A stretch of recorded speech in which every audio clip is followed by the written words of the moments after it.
अस्सलाम वालेकुम व्यूवर्स, कैसे हैं आप सब। उम्मीद करती हूँ कि आप सब ठीक होंगे। मैं भी अल्लाह के फजल करम से ठीक हूँ।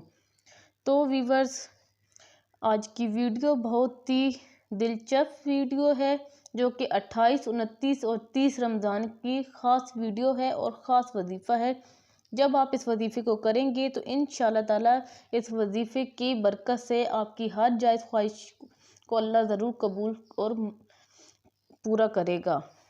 तो अल्लाह आप सब की जायज़ ख्वाहिशात को पूरा फरमाए और इस रमज़ान के बाबरकत महीने के सदक़े आपकी तमाम ख्वाहिशात को पूरा फरमाए और आपकी इस इबादतों को आपका सिला ज़रूर मिले।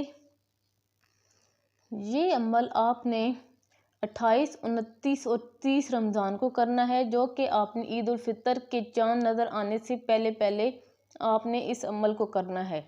जब आप इस अमल को करेंगे तो इंशाअल्लाह ताला आप जिस मकसद के लिए भी इस अमल को करेंगे, जिनके रिश्तों में रुकावट है या जिनके बाहर जाने के चांसेस नहीं बन रहे या जिनकी जॉब नहीं हो रही या फिर जिनके जादू के असरात हैं या रिश्तों में रुकावट है, बंदिश है, जिस मकसद के लिए भी आप इस वजीफ़े को करेंगे इंशाअल्लाह ताला अल्लाह आपके मकसद को ज़रूर पूरा फरमाएगा। तो आज का वजीफ़ा नहायत आज़मूदा अमल है जो कि सूरत इखलास का बहुत ही मुजरब तरीन वजीफ़ा है। जब भी आप वजीफ़ा करें तो उससे पहले आपको उस पर ट्रस्ट होना चाहिए, अपने दिलो दिमाग में यकीन होना चाहिए कि जो हम वजीफ़ा कर रहे हैं, जिस मकसद के लिए भी हम वजीफ़ा कर रहे हैं, इंशाअल्लाह ताला हमारा मकसद ज़रूर पूरा होगा। जब हम किसी भी काम में शक ले आते हैं तो वो काम हमारा फिर नामुमकिन हो जाता है।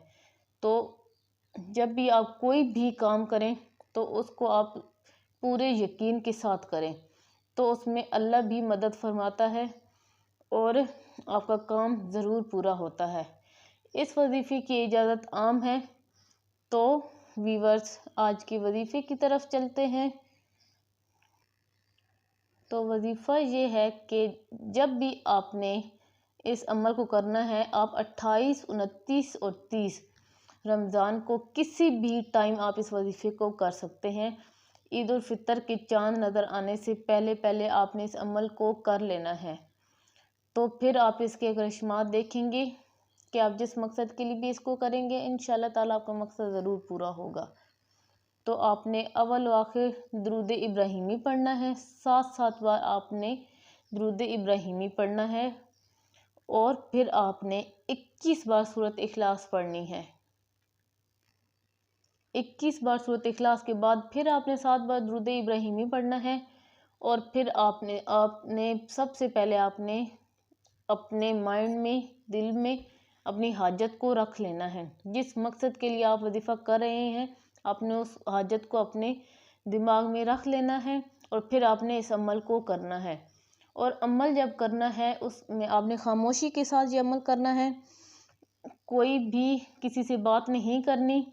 तो जब ये अमल कर लें और आपने फिर अपने रब से गिड़गड़ा के दुआ करनी है, जिस मकसद के लिए भी आप ये अमल कर रहे हों, आपने सच्चे दिल से अपने अल्लाह से तौबा करनी है और फिर आपने अपने मकसद के लिए दुआ करनी है। तो इंशाअल्लाह ताला आपकी रब आपकी दुआओं को ज़रूर सुनेगा और इंशाअल्लाह उनका सिला ज़रूर देगा। और उसके साथ साथ आपने हमारे लिए भी दुआ करनी है, तमाम मुसलमानों के लिए दुआ करनी है। अल्लाह सब की जायज़ ख्वाहिशात को पूरा फरमाए और सब के घरों में जो जो परेशानियां हैं उनको ख़त्म करे। तो आज की वीडियो इधर ही एंड करते हैं। अब मैं आपसे मिलूँगी नेक्स्ट वीडियो में। तब तक के लिए अल्लाह हाफिज़।